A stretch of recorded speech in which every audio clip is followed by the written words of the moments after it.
Hi and welcome to Technically Explained. In the previous lecture, we studied the AC equivalent circuit of the junction field effect transistor. We said that the input impedance of the junction field effect transistor is very high, so we can assume it to be infinite.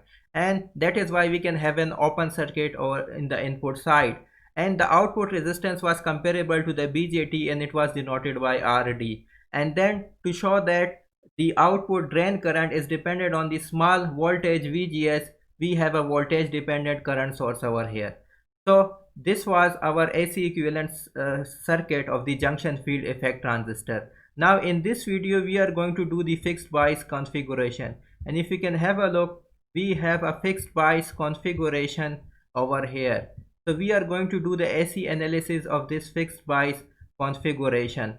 First of all, we have two coupling capacitors C1 and C2, and their impedance is equal to XC1 is equal to 1 by 2 pi f C1. Now, because now we have high frequency, we are using the IC, so this impedance is very small, so we can assume it to be 0. The impedance of this is smaller as compared to the other impedance of this circuit. That is why we can assume it to 0. So we can assume a short circuit over here. So I can simply assume a short circuit over here, and also I can assume a short circuit over here. Other thing is that the DC voltage, because we are dealing with the AC analysis, so the DC voltages will also be equal to 0. So this is going to be equal to 0, as well as this is going to be equal to 0. So I am going to have a short circuit over here and a short circuit over here as well. And then when I am left with the junction field effect transistor part, I will simply draw the AC equivalent circuit of this.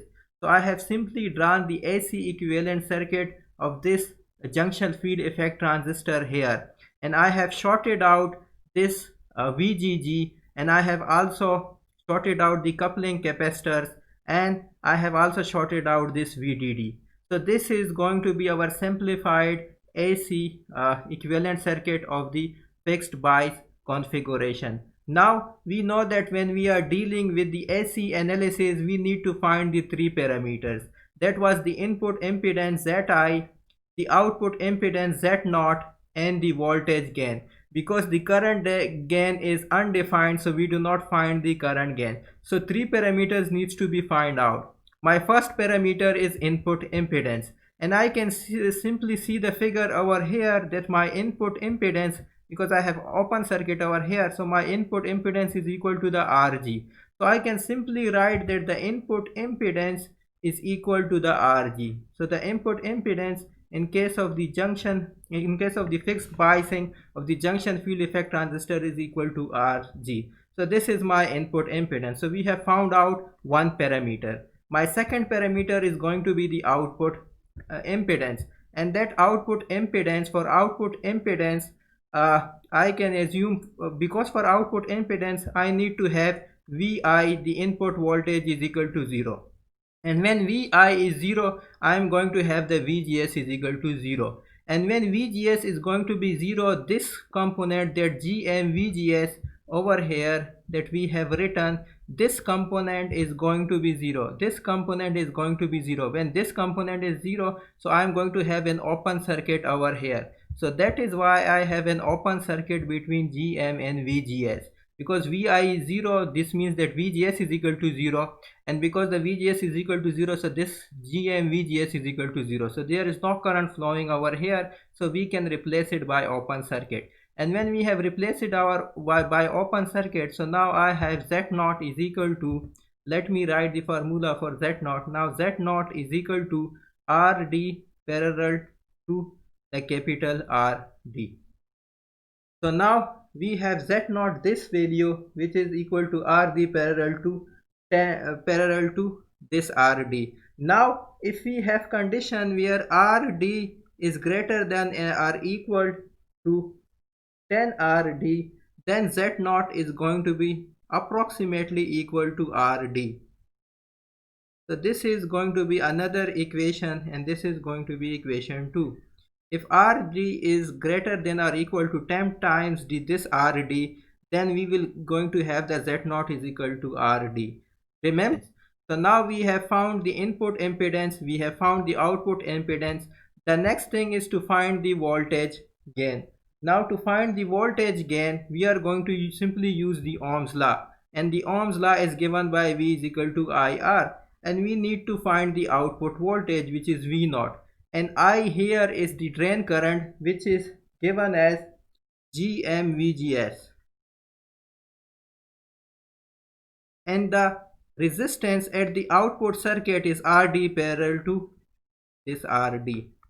So this is going to be the resistance given at the output circuit, and because the direction of current is from positive to negative, that is from positive to ground, if you look at the direction of current, it is from positive to ground or positive to negative. So that is why we are going to have a negative sign over here. So I can place a negative sign over here, and this negative sign shows a phase shift of 180 degree.